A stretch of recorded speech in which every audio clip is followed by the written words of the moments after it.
Sa mismong araw ng kanyang kaarawan, kinausap ni US President Donald Trump sa magkahiwalay na phone call sina Ukrainian President Volodymyr Zelensky at Russian President Vladimir Putin.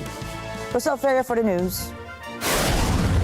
Magkahiwalay na nakipag-usap sa telepono sina Russian President Vladimir Putin at Ukrainian President Volodymyr Zelensky kay US President Donald Trump noong linggo na siya ring araw ng pagdiriwang ng kanyang 80th birthday. Ayon kay Kremlin Foreign Policy Advisor Yuri Ushakov, tinalakay ni Putin at Trump ang ugnayan ng Russia at Estados Unidos maging ang nagpapatuloy na digmaan sa Ukraine. Tinawag din ni Ushakov na isang friendly conversation ang nangyaring 55-minute call ng dalawang lider. Anya, muling hinikayat ni Trump si Putin na tapusin ang labanan sa Ukraine. Pero sinabi anya ni Putin na ang mga panibagong pag-atake ng Kyiv sa mga civilian target sa Russia ay nagpapahirap sa pagsusumikap na makamit ang kasunduan sa kapayapaan.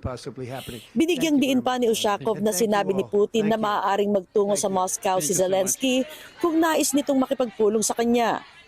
Napag-usapan din ang nalalapit na pagbisita sa Russia ng mga US envoy na sina Steve Witkoff at Jared Kushner. Samantala, kinumpirma ni Zelensky na nakausap din niya si Trump kung saan tinalakay nila ang kapayapaan at iba pang mahalagang issue. Tumagal ng halos 30 minutes ang pag-uusap ng dalawa. Dagdag pa ni Kyiv leader na pagkasunduan nila ni Trump na ipagpatuloy ang kanilang pag-uusap sa G7 summit sa France. Rosel Ferrer, Net25 Americas para sa mata ng Agla International, trusted, connected, on point.